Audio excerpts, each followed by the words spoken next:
إن الله وملائكته يصلون على النبي يا أيها الذين آمنوا صلوا عليه وسلموا تسليما شكر درود اللهم صل على محمد وعلى آل محمد كما صليت على إبراهيم وعلى آل إبراهيم إنك حميد مجيد اللهم بارك على محمد وعلى آل محمد كما باركت على إبراهيم وعلى آل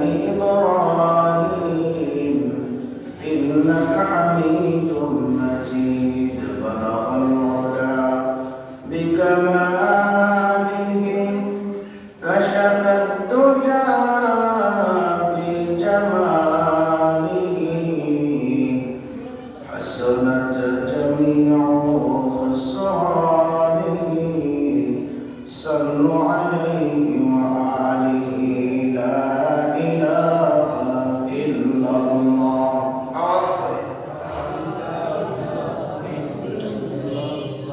প্রত্যেকের সামনে ফাঁকা জায়গা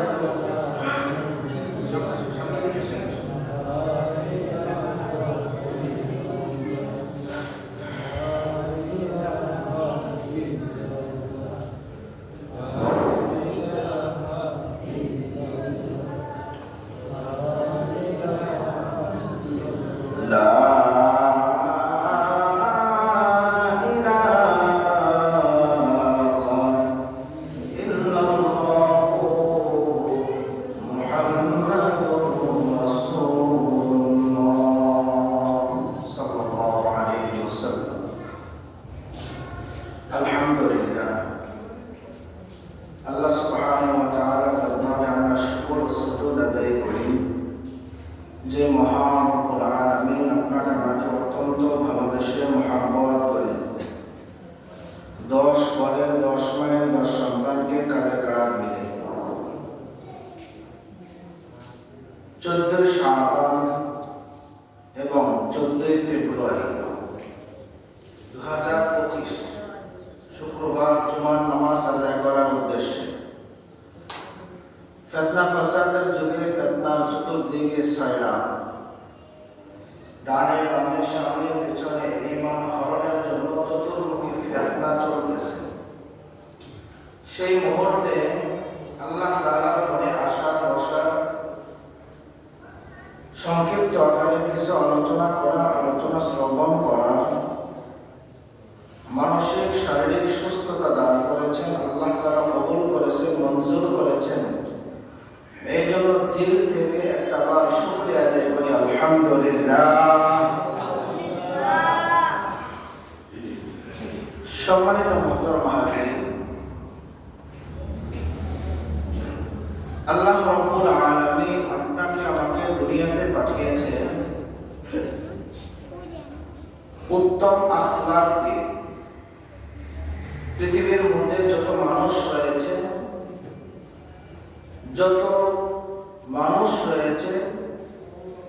হিন্দু মুসলমান বৌদ্ধ খ্রিস্টান যত শ্রেণীর মানুষ হোক না কেন সমস্ত মানুষদের মধ্য থেকে উত্তম আখলাকওয়ালা উত্তম চরিত্রওয়ালা একমাত্র মুসলমানদের আল্লাহ রাব্বুল আলামিন পৃথিবীর মধ্যে আমাদেরকে সুন্দর চরিত্র দিয়ে সুন্দর আখলাক দিয়ে আমাদেরকে পাঠিয়েছেন এবং নারী পুরুষ সকলকে আল্লাহ তাআলা উত্তম অবকাঠামো দিয়ে আল্লাহ তাআলা সৃষ্টি করেছেন আল্লাহ রাব্বুল আলামিন কোরআনে হাকিমের মধ্যে বলেন আমি আমার মানুষ জাতিদেরকে আমার পছন্দনীয় আমার কাছে সবথেকে উত্তম ভাবে আমি মানুষদেরকে সৃষ্টি করেছি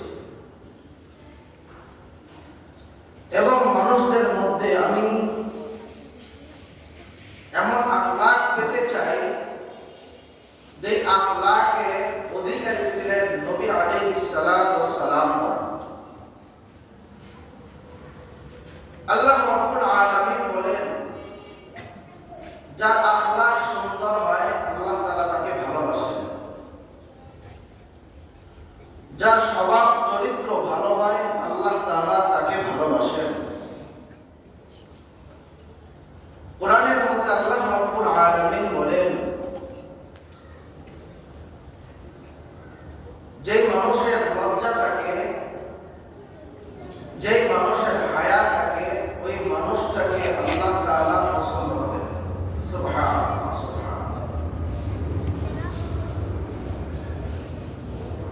কোরআনের মধ্যে বিভিন্ন জায়গায় আল্লাহ রাব্বুল আলামিন আমাদের চরিত্র হেফাজতের জন্য, আমাদের আখলাক সুন্দর করার জন্য বিভিন্ন জায়গায় বিভিন্ন ভাবে বিভিন্ন আয়াত আল্লাহ তাআলা আমাদেরকে নসিহত করেছেন। আল্লাহ রাব্বুল আলামিন বলেন, কুল লিল মুমিনিনা ইয়াগুদ্দু মিন আবসারিহিম ওয়া ইয়াহফাযু ফুরুজাহুম যালিকা আযকা লাহুম ইন্নাল্লাহা খাবীরুম বিমা ইয়াসনাউন।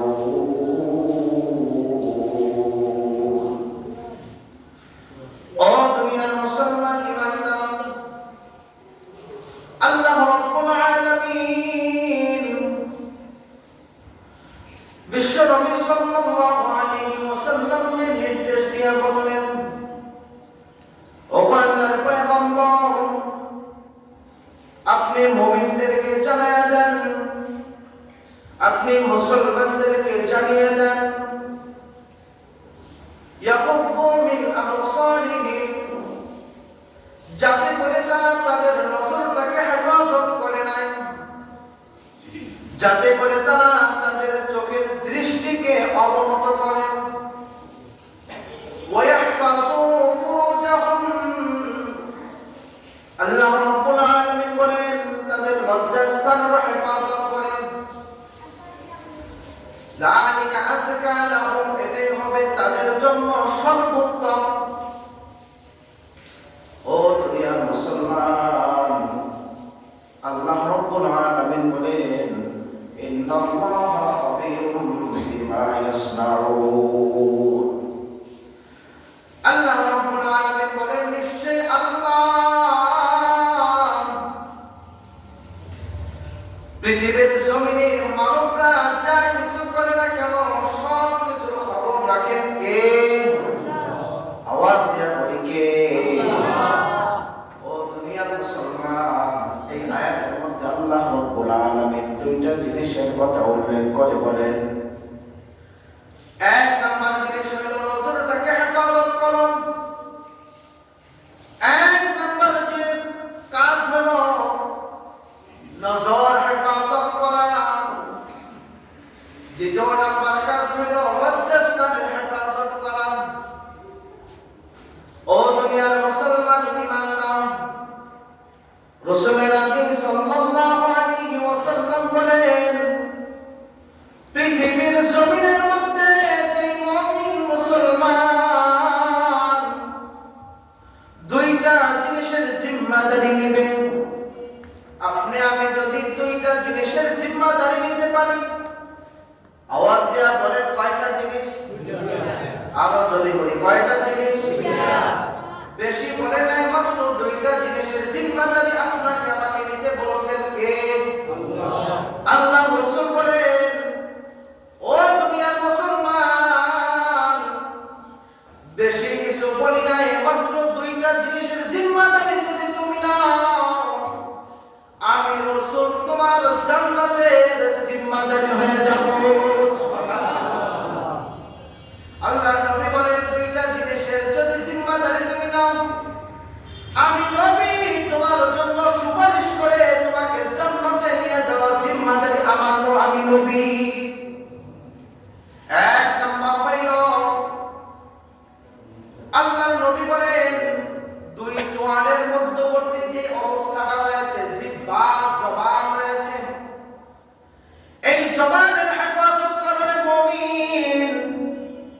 জবানের মাধ্যমে মানুষকে কষ্ট দিও না, জবানের মাধ্যমে মানুষের মনে আঘাত করো না।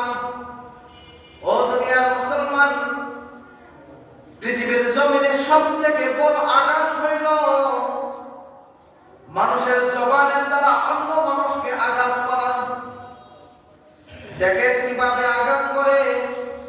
একটা মানুষ যদি আপনাকে একটা আঘাত করে, একদিন আঘাতের চিহ্ন মুছে যাবে, ব্যথা চলে যাবে। কিন্তু মুখ দিয়ে যদি এমন কোন কথাও আছে যে কথাগুলো বললে আপনার মৃত্যু পর্যন্ত সেই কথা মনে রেখে রেখে ধীরে ধীরে কষ্ট পায়। ও দুনিয়ার মুসলমান, এই জন্য বিশ্বনবী বলেন জবানের হেফাজতকারী হয়ে যাও। তোমার জবান দ্বারা অন্য মানুষকে কষ্ট দিও না। অন্য হাদিসের মধ্যে বিশ্বনবী বলেন আল মুসলিমু মান সালিমাল মুসলিমুনা মিন লিসানি ওয়া ইয়াদিহি। প্রকৃত সচ্চা শ্রেষ্ঠতম উত্তম মুসলমান হইল ওই মুসলমান যেই মুসলমানের হাত এবং জবান দ্বারা অপর মুসলমান নিরাপদ থাকে। আপনার জবান দ্বারা যদি অপর মুসলমান প্রতিবেশী ভাই নিরাপদ হয়ে যায়, আল্লাহর নবী বলেন আপনি হইলেন আসল মুমিন। সুবহানাল্লাহ। ও দুনিয়ার মুসলমান, দ্বিতীয় নাম্বার হইল লজ্জাস্থানের হেফাজত। কোরআনের মধ্যে আল্লাহ রাব্বুল আলামিন বলেন যেই মানুষটা লজ্জাস্থানের হেফাজত করে, আল্লাহ রাব্বুল আলামিন বলেন ওই মানুষটা মুমিনের সার্টিফিকেট আমার আল্লাহ দিয়ে দেন। সুবহানাল্লাহ। আল্লাহ তাআলা বলেন সূরাতুল মুমিনের ৫ নম্বর আয়াতে ওয়াল্লাযীনা হুম লিফুরুজিহিম হাফিজুন। ও দুনিয়ার মুসলমান, আল্লাহ রাব্বুল আলামিন বলেন মুমিনের একটা সিফাত হইল, সূরা মুমিনের প্রথম আয়াতের পরে 10টা আয়াতের মধ্যে মুমিনের 10টা সিফাত 10টা গুণ বর্ণনা করেছে। এই 10টা গুণ বর্ণনা করার আগে আল্লাহ তাআলা বলেন কদ আফলাহাল মুমিনুন, মুমিনরা সফল হয়ে গেছে। সুবহানাল্লাহ। মুমিনরা সফলতা অর্জন করেছে, মুমিনরা বিজয় অর্জন করেছে, মুমিনরা আল্লাহ তাআলা সন্তুষ্ট অর্জন করে দুনিয়ায় বিজয় হয়ে আখিরাত বিজয় করেছে। সুবহানাল্লাহ। ও দুনিয়ার মুসলমান, আল্লাহ রাব্বুল আলামিন বলেন ওয়াল্লাযীনা হুম লিফুরুজিহিম হাফিজুন। মুমিন তো তারাই যারা লজ্জাস্থানের হেফাজত করে।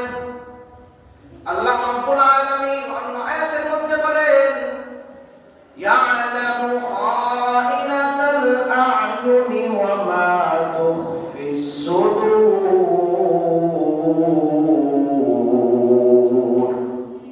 আল্লাহ রাব্বুল আলামিন বলেন তোমার চোখ কি লুকোচুরি করে এই খবর জানে কে? আল্লাহ। তুমি চোখ দ্বারা দেখলা, দেখার মাধ্যমে অন্তরে তুমি কি লুকোচুরি করলাম? ইয়ালামু খাইনাতাল আ'য়ুন ওয়া মা তুখফিস সুদূর। তোমার চোখের নজর কি লুকোচুরি করে, চোখের নজর কি চুরি করে, চোখের নজর কি আবার চুরি করে। মুফাসসির কেরামরা বলেন তাফসীরে বাইহাকির মধ্যে আসছে আল্লাহর নবী সরকার দোয়া বলেন এই আয়াতের তাফসীরের মধ্যে রাসূল বলতেছেন সাহাবায়ে কেরামদেরকে বুঝাইতেছেন চোখে দেখার পরই তোমার অন্তরটা কল্পনার মধ্যে চলে আসে, আসে না? ও দুনিয়ার মুসলমান, কল্পনা তুমি করো, জল্পনা করো। রাস্তা দিয়ে যাবার সময় তোমার নজরে এমন কিছু তুমি দেখতে পাইলা যে জিনিসটা তুমি সারাদিন কল্পনার মধ্যে চালাই দিলা। আল্লাহ রাব্বুল আলামিন বলেন ইয়ালামু খাইনাতাল আ'য়ুনি ওয়া মা তুখফিস সুদূর।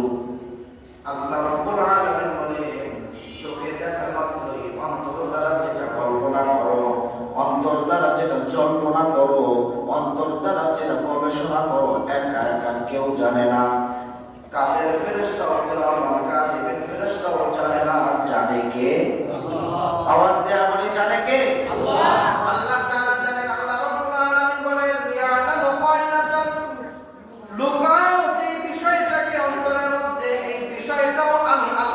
জানি ও দুনিয়ার মুসলমান ইমানদার, তুমি যে জিনিসটাকে লুকানোর চেষ্টা করো, যে জিনিসটাকে লুকানোর জন্য তুমি চেষ্টা চালাও, আল্লাহ তাআলা বলেন ওই জিনিসটা সম্পর্কেও আমি অবগত আছি। সুবহানাল্লাহ। ও দুনিয়ার মুসলমান ইমানদার, এই জন্য বলা হয় দুইটা জিনিসের জিম্মাদারি নিতে হবে। কয়টা জিনিসের? পারা যাবে তো ইনশাআল্লাহ? পুরা ইনশাআল্লাহ রাখবে, এখন তো সব শেষ। যুবকদের বলতে হবে ইনশাআল্লাহ আমরা দুইটা জিনিসের জিম্মাদারি নিব। কয়টা জিনিসের? এক নাম্বার নজর, এক নাম্বার নজর কোরআনের অনুযায়ী, দ্বিতীয় নাম্বার লজ্জাস্থান, তৃতীয় নাম্বার লজ্জাস্থানের হেফাজতের দায়িত্ব নিতে হবে। যদি নিতে পারি, আমার নবী বলেন ওর জন্য জান্নাতে যাওয়ার জিম্মাদারি আমি নবী নেব। সুবহানাল্লাহ। ও দুনিয়ার মুসলমান ইমানদার, আল্লাহ রাব্বুল আলামিন কোরআনে হাকিমের মধ্যে বলেন ওয়ায়াসআউনা ফিল আরদি ফাসাদা ওয়াল্লাহু লা ইউহিব্বুল মুফসিদিন। আল্লাহ রাব্বুল আলামিন বলেন দুনিয়ার মধ্যে যারা ফাসাদ সৃষ্টি করতে চায় নজরের মাধ্যমে, লজ্জাস্থানের মাধ্যমে যারা ফাসাদ সৃষ্টি করতে চায়, আল্লাহ তাআলা বলেন আল্লাহু লা ইউহিব্বুল মুফসিদিন, আমি আল্লাহ ওই সমস্ত ফাসাদ সৃষ্টিকারীদেরকে ভালোবাসি না। আল্লাহ তাআলা তাদেরকে ভালোবাসেন না। আল্লাহ তাআলা যাদেরকে ভালোবাসেন না তাদেরকে আল্লাহ তাআলা কি জান্নাত দিবেন? কি বলেন? দিবে? দিবে না। তাহলে আল্লাহর ভালোবাসা দরকার আছে না নাই? আওয়াজ দেয়া বলে আছে না নাই? ও দুনিয়ার মুসলমান, এই জন্য আল্লাহর ভালোবাসা নিতে হলে জমিনের মধ্যে সকল প্রকার ফাসাদ সৃষ্টি থেকে মুক্ত থাকতে হবে। ও দুনিয়ার মুসলমান ইমানদার, এখন আজকের দিনটা কিসের দিন? আওয়াজ দেয়া বলে আর কিসের দিন?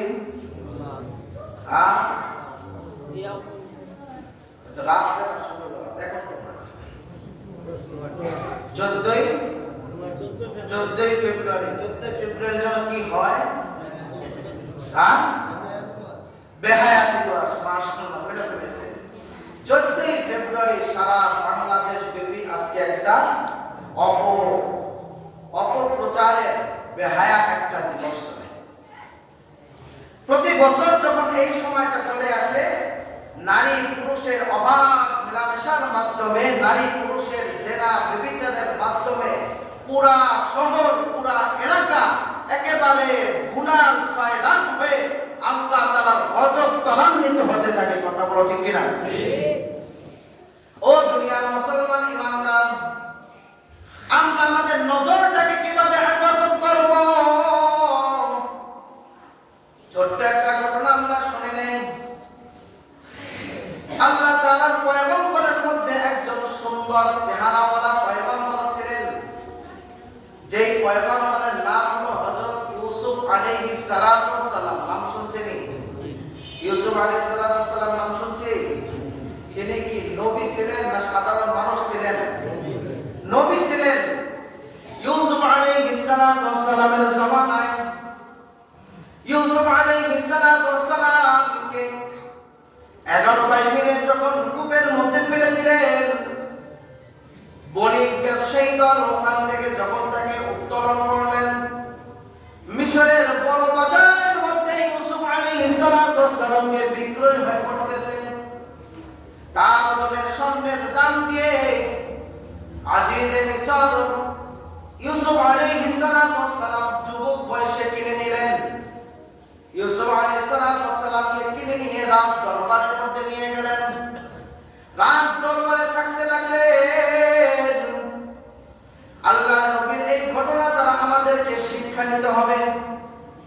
রাজ দরবারে যখন লালিত পালিত হতে লাগলেন, চেহারা সৌন্দর্য, চেহারার দিকে তাকাইলে চোখ ফিরানো যায় না। পয়গম্বরের চেহারা, পয়গম্বর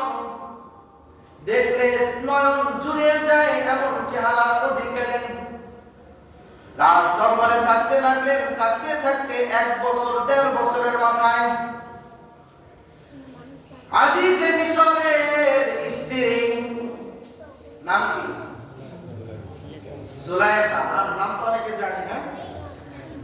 জুলাইখা দেখতে দেখতে তার ইউসুফ আলাইহিস সালামের প্রতি আসক্ত হয়ে গেলেন। আসক্ত হওয়ার পরে ইউসুফ আলাইহিস সালামকে বিভিন্ন কাজ করান, রাজদরবারের খাদেম হিসেবে কাজ করান। তিনি কিন্তু রাজদরবারের খাদেম, গোলামের কাজ করতেছেন। একদিন আজিজে মিশরের স্ত্রী ডাক দিয়া বললেন, চলো দোতলায় চলো, গোপন কামরার মধ্যে চলো। একটা নয়, দুইটা নয়, তাফসীরের মধ্যে আসছে 11টা দরজা ভেদ করে ভিতরে যাইতে হবে। ও দুনিয়ার মুসলমান, যেই মাত্র আজিজে মিশরের স্ত্রী ইউসুফ আলাইহিস সালামকে 11টা দরজা ভেদ করে, অন্য তাফসীরের মধ্যে পাওয়া যায় 7টা দরজা ভেদ করে অন্দর মহলের মধ্যে নিয়ে গেলেন।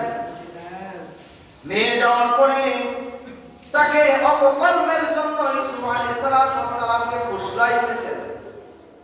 দেখেন, পৃথিবীর জমিনের মধ্যে সবথেকে একটা মানুষকে, পুরুষদেরকে জেনা ব্যভিচারের জন্য ফুসলায়, প্রথম ফুসলানিটা আসে, প্রথম প্রস্তাবটা আসে নারীদের পক্ষ থেকে। পুরুষরা কিন্তু প্রথম দেয় না, কিতাবের মধ্যে আসছে নারীদের পক্ষ থেকে আসে। অন্য হাদিসের মধ্যে পাওয়া যায় নারীরাই জমিনের মধ্যে ফাসাদ সৃষ্টি করে বেশি। কথা বল ঠিক না? কারণ এমন অনেক নারী রয়েছে, আলহামদুলিল্লাহ অনেক ভালো ভালো নারীরা আছে, আল্লাহর ওলি আছে না নাই? হ্যাঁ আছে।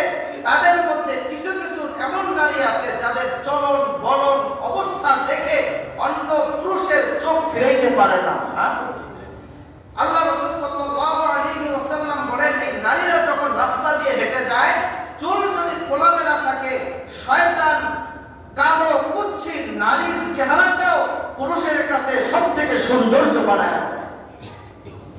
আর এক হাদিসের মধ্যে আসে, পৃথিবীর মধ্যে যত ফাসাদ হয় তার একমাত্র একটা ফাসাদের নারীরাই হলো ফাসাদের জাল ছড়িয়ে দেয়। ও দুনিয়ার মুসলমান ইমানদার, ইউসুফ আলাইহিস সালামকে যখন প্রস্তাব দিলেন অপকর্মের জন্য, অপকর্মের প্রস্তাব দেওয়ার পর ইউসুফ আলাইহিস সালাম আল্লাহ তাআলার কাছে সাহায্য চাইলেন। আল্লাহ তাআলার কাছে বললেন, আয় আল্লাহ, তুমি আমাকে এই বিপদ থেকে উদ্ধার করো। আমি তোমার কাছে মুসলমান হিসেবে থাকতে চাই, আমি তোমার কাছে ঈমানদার হিসেবে থাকতে চাই, তুমি এই বিপদ থেকে উদ্ধার করো। আল্লাহ তাআলার কাছে সাহায্য চাইলেন। আল্লাহ তাআলা তাকে মুক্তি দিয়েছেন কিনা বলেন? আওয়াজ দেয়া বলেন। ও দুনিয়ার মুসলমান, শুধু মুক্তি দেন নাই, সম্মানও বাড়ায়া দিয়েছেন। ও দুনিয়ার মুসলমান, ইউসুফ আলাইহিস সালামকে বিভিন্ন ভাবে কলে কৌশলে অপকর্মের জন্য প্রস্তুত করতে লাগলেন। ইউসুফ আলাইহিস সালাম প্রস্তুতের রাজি হইতেছেন না। এমন মুহূর্তে আল্লাহ তাআলার কাছে ইউসুফ আলাইহিস সালাম ডাক দিয়া বলেন, আল্লাহ, আপনি আমাকে এই বিপদ থেকে উদ্ধার করুন। বয়স অল্প, বয়স যুবক বয়স, এই মাত্র আল্লাহ তাআলা তার কাছে তার কানের মধ্যে ওহী দিয়া দিয়া বললেন, তুমি পিছন ফিরে একটা দৌড় দাও। বলি সুবহানাল্লাহ।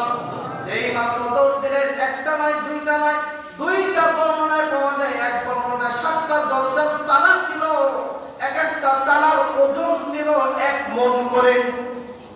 এত বড় তালার ওজন, একটা নয়, দুইটা নয়, 7টা তালা করে 7টা দরজা অটোমেটিক খুলে গিয়েছে। সুবহানাল্লাহ। শুধু তাই নয়, খুলে যাবার পরে জুলাইখা পিছন দিক থেকে ধরার জন্য যখন আক্রমণ করলো, আক্রমণ করার সঙ্গে সঙ্গে পিছনের জামা জুলাইখার হাতের মধ্যে আসলো, জামা ছিঁড়ে তার হাতের মধ্যে চলে গেল। তাফসীরের মধ্যে পাওয়া যায়, যেই মাত্র 7টা দরজা ভেদ করে বের হইল, অমনি করে আজিজে মিশর তার সামনে উপস্থিত, স্বামী উপস্থিত হয়ে গেছে। এখন বলেন কি অবস্থা? আর আমরা এমন যদি পরিস্থিতিতে পড়ি তাহলে আমাদের ঈমান কি আমরা রাখতে পারবো ঠিক মতো? মনে হয় না। অনেক বড় বড় বুজুর্গ আছে, অনেক মুফতি মুহাদ্দিস ইমাম সাহেব পর্যন্ত আছে, অনেক আল্লাহর ওলি আছে, অনেক আল্লাহর দরবেশ পর্যন্ত আছে যারা ঈমান এই সময় হরণ করে, ঈমান ঠিক রাখতে পারে না, ঈমান নষ্ট করে ফেলায়, এমন সময় তার অপকর্ম লিপ্ত হয়ে যায়। ও দুনিয়ার মুসলমান ঈমানদার, ইউসুফ আলাইহিস সালাতু ওয়াস সালামের পিছন দিক থেকে যেই মাত্র জামা ধরে টান দিলেন, টান দেওয়ার সঙ্গে সঙ্গে জামা ছিঁড়ে জুলাইখার হাতে চলে আসলো। জুলাইখার হাতে যখন আসার পরে দরজা খোলার পরে ইউসুফ আলাইহিস সালাতু ওয়াস সালাম দরজার বাইরে, তার স্ত্রী ইউসুফ আলাইহিস সালাতু ওয়াস সালাম দরজার বাইরে, আজিজে বিসারের স্ত্রী দরজার ভিতরে, ঘরের ভিতরে দরজা খুলে গেছে, সামনে উপস্থিত স্বামী। বলতেছে, ব্যাপার কি, তোমরা এই অবস্থা করতেছো কেন? বলতে স্ত্রী ডাক দিয়া বলে, দেখেন আপনার খাদেম, আপনার গোলাম আমার সাথে অপকর্ম করতে চায়। বলি নাউজুবিল্লাহ। এরকম অপবাদ দিয়ে শুরু করে দিলেন। অপবাদ যেই মাত্র দিলেন, আল্লাহ তাআলার কাছে ইউসুফ আলাইহিস সালাম দোয়া করলেন, আল্লাহ এক বিপদ থেকে বাঁচাইলা, এখন আবার সামনে আরেক বিপদ উপস্থিত, এখন কোন অবস্থা হবে জানি না, তুমি এই বিচার থেকে, এই বিপদ থেকে বাঁচানোর জন্য আমাকে কারাগারের বন্দী করে দাও, কারাগারে তুমি আমাকে পাঠিয়ে দাও।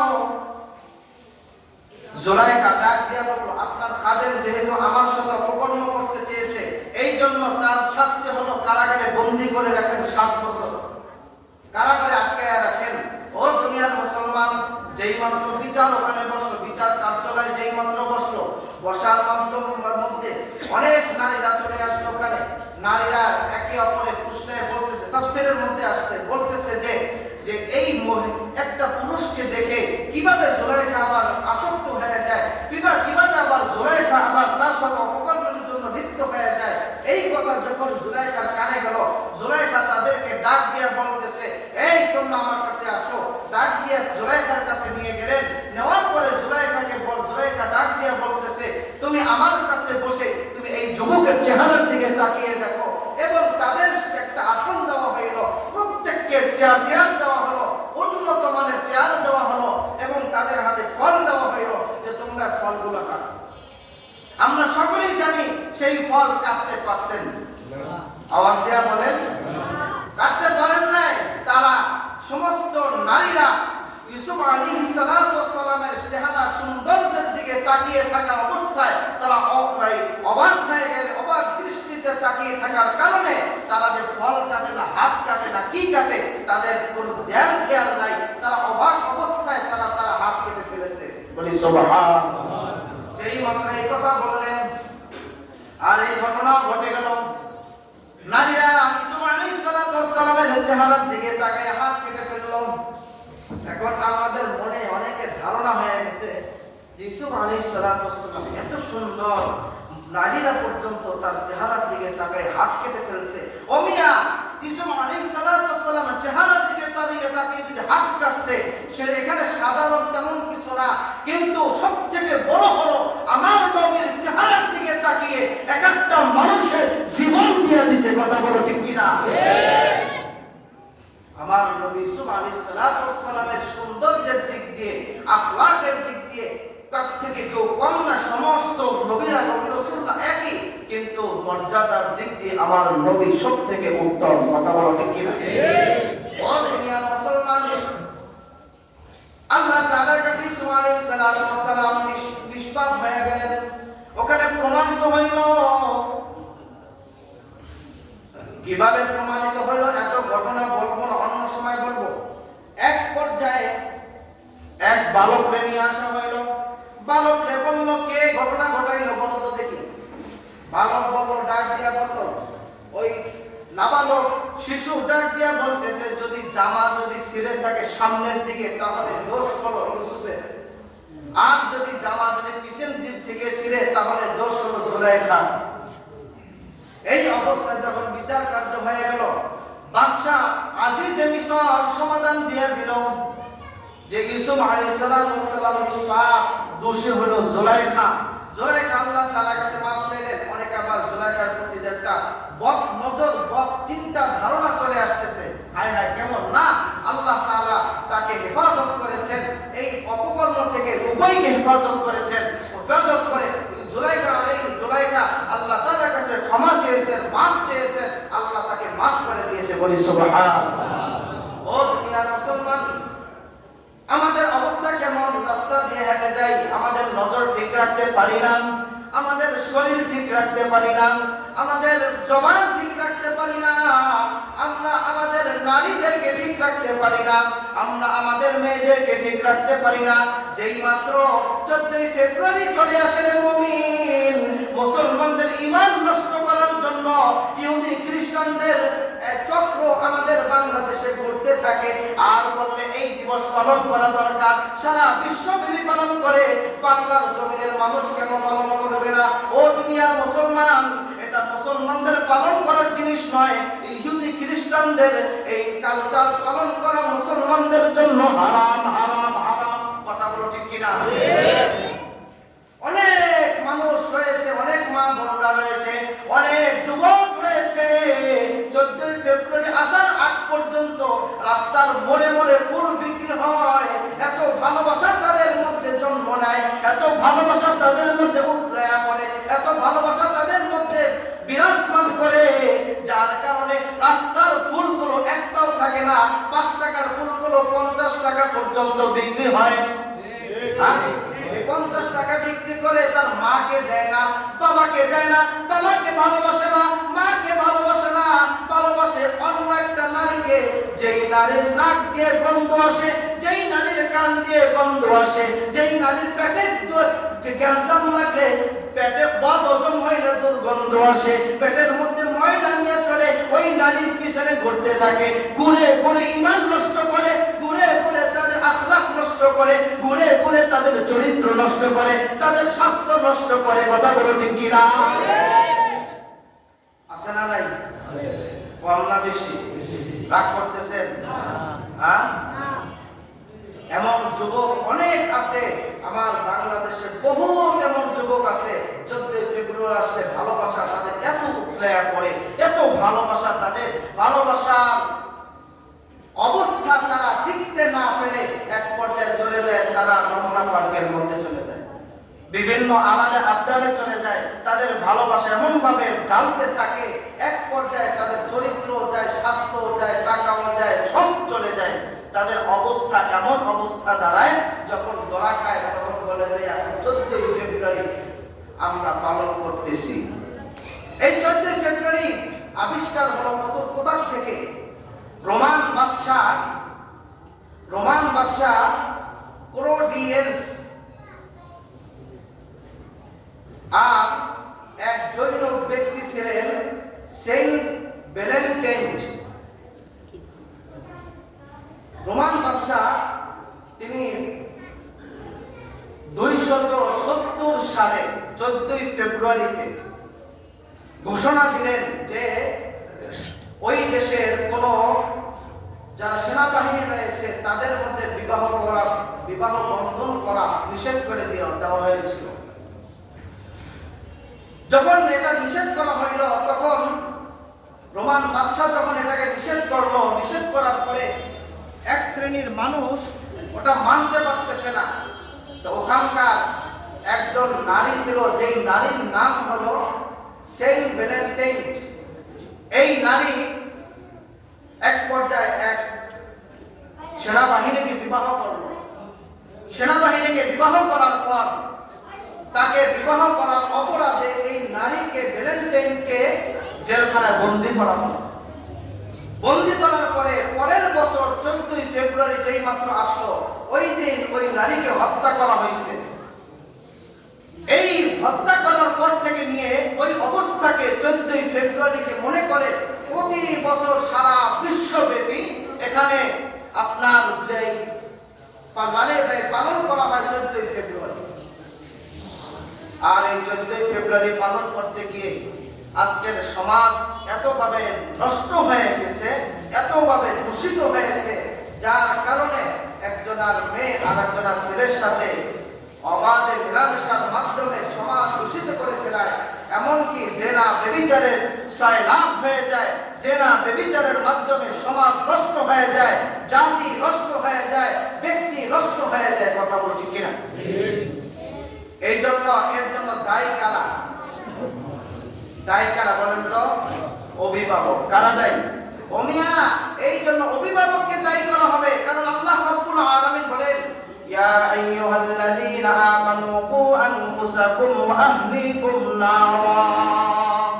আল্লাহ রাব্বুল আলামিন বলেন, ও ঈমানদারগণ, ইয়া আইয়ুহাল্লাযীনা আমানু কু আনফুসাকুম, তুমি নিজে বাঁচো, নিজেই বাঁচো, নিজেই হেফাজত করো, নিজেই হেফাজত করে নিজেই জাহান্নাম থেকে বাঁচো।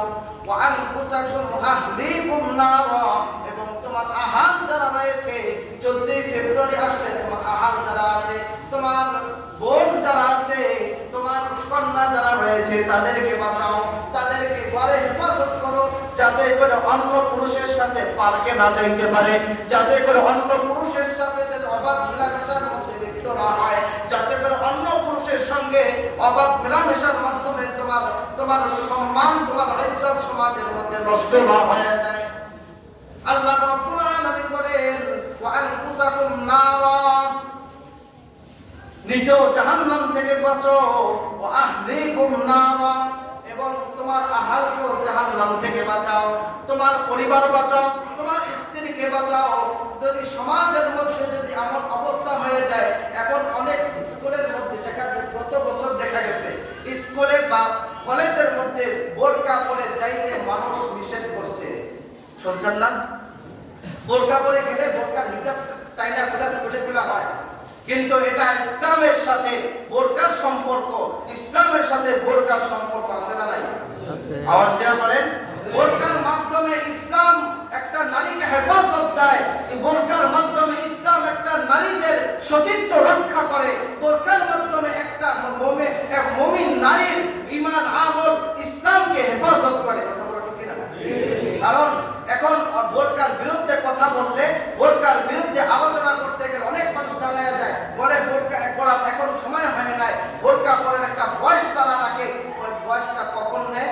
স্বাভাবিকভাবে ধৈর্য নেয়। বোরকা যেভাবে পরে পরের কথা, কিন্তু বোরকা পরার দিকে যদি বলতে যায়, কলেজে তার বলে বোরকা ওঠা উঠতে পারে, স্কুলে বোরকা পড়তে দেয় না, কলেজেও এখন অনেক জায়গায় বোরকা পড়তে দেয় না, রাষ্ট্রীয়ভাবে অনেক জায়গায় অনেক কলেজে বোরকা পড়তে দেয় না। কারণ এই বোরকা, অনেকে বলে বোরকা পরে মানুষ গুনাহ করে বেশি, বোরকা পরে বোরকার আড়ালে বসে অনেক মহিলারা অপকর্ম করে, এই জন্য বোরকা পড়তে দেয় না। অমিয়া, যার স্বভাব নষ্ট হয়, তার চতুর্দিক থেকে স্বভাব নষ্ট হয়, যার চরিত্র নষ্ট হয়, চতুর্দিক থেকে নষ্ট হয়, এই জন্য বোরকা দায়ী না। কথা বলো ঠিক কিনা? বোরকা দায়ী না। বোরকা একটা ইমানদার নারীকে হেফাজত করে, বোরকা একটা ইমানদার নারীর ঈমান হেফাজত করে, লজ্জাস্থানের হেফাজত করে, সর্বদিক থেকে হেফাজত করে। কথা বলো ঠিক কিনা? এই জন্য বোরকার দরকার আছে না নাই? আমরা আমাদের মা বোনদের, আমাদের নারীদেরকে বোরকা পরে তারপর বাইরে বের হওয়ার নির্দেশ দেব। পারা যাবে তো ইনশাআল্লাহ? বোরকা ছাড়া বাইরে বের হইলে আপনার এই স্ত্রী হোক, আপনার মেয়ে হোক, আপনার যেই হোক না কেন, ওই নারীর প্রতি অন্য একটা পুরুষের যদি নজর যায়, এই নারীর যেমন গুনাহ হবে, ওই পুরুষের যেমন গুনাহ হবে। আপনার এই দিক নির্দেশনা না থাকার কারণে, আপনার সংসার নিয়ন্ত্রণ না করার কারণে আপনার আমল নামা ওই পরিমাণ গুনাহ আসবে না। কি বলেন? আল্লাহ তাআলা বলেছেন, আহলিকুম নারা, তুমি তোমার আহাল বাঁচাও, তোমার স্ত্রীকে বাঁচাও, তোমার মেয়েকে বাঁচাও, তোমার নাতনি যারা আছে তাদেরকে বাঁচাও। তুমি তাদেরকে যদি না বাঁচানোর চেষ্টা করো, তাহলে ওই গুনাহ তোমার আমল আসবে কিনা বলেন? হ্যাঁ, আসবে। এই জন্য কি করা দরকার? আল্লাহ আমাদের সমাজটাকে বোরকা মুক্ত করুক না বোরকা যুক্ত করুক? আওয়াজ দিয়ে বলেন বোরকা যুক্ত। আওয়াজ দিয়ে বলেন বোরকা যুক্ত। আমরা আমাদের মা বোনদেরকে যারা আছে বাইরে বের হওয়ার আগে বোরকা হিজাব করে বের করব। এমনকি এটা বের করার দ্বারা কি লাভ হবে? তারা হেফাজতে থাকবে, তাদের প্রতি অন্য কোনো পুরুষের নজর যাবে না, অন্য কোনো পুরুষ গুনাহ করবে না, তাদের গুনাহ হবে না। আপনার আমল নামায় সওয়াব আসবে, আপনার আমল নামায় সওয়াব আসবে। এই জন্য ইনশাআল্লাহ আমরা চেষ্টা করব আমাদের মা বোনদেরকে বোরকার মধ্যে রাখার চেষ্টা করব, পর্দা পর্দা রক্ষা করে চলার চেষ্টা করব। পর্দা হলো নারীদের ভূষণ। পর্দা কার ভূষণ? পর্দা নারীদের ভূষণ। পর্দা নারীদের ভূষণ। এই নারীরা যদি ঠিক হয়ে যায় পুরা সমাজ ঠিক হয়ে যাবে। নারীরা যদি সুস্থ হয়ে যায় পুরা সমাজ সুস্থ হয়ে যাবে। একটা নারী পারে, আমরা অনেক সময় স্লোগান দিই, তোমরা একটা শিক্ষিত মেয়ে দাও, একটা শিক্ষিত জাতি উপহার দিও। আছে না এরকম একটা স্লোগান? ওটা না, আমরা বলি একটা দিনদার নারী দাও, একটা দিনদার সমাজ উপহার দিব। সুবহানাল্লাহ। একটা দিনদার সমাজ পারে একটা উপহার দেবে একটা নারী। একটা নারী পারে একটা পুরুষকে ভালো বানাইতে। একটা নারী যদি চেষ্টা করে আমার স্বামী অবৈধভাবে পন্থা অবলম্বন করবে না, অবৈধ টাকা উপার্জন করবে না, অন্য কোনো পুরুষের সাথে অন্য কোনো নারীদের সাথে সম্পর্ক রাখবে না, একটা নারী পারে একটা পুরুষকে সুন্দর বানাইতে। একটা নারী পারে একটা সমাজ সুন্দর করতে। একটা নারী পারে একটা জাতি সুন্দর করতে। একটা নারী পারে একটা পরিবার সুন্দর করতে। একটা পরিবার আল্লাহওয়ালা পরিবার হয়ে যায় যদি নারীরা আল্লাহওয়ালা হয়।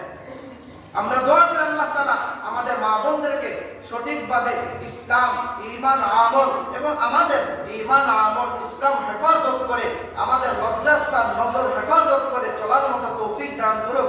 সকলে বলে আমিন। ওয়া আখিরু দাওয়ানা আলহামদুলিল্লাহি রাব্বিল আলামিন। আসসালামু আলাইকুম ওয়া রাহমাতুল্লাহি ওয়া বারাকাতুহু।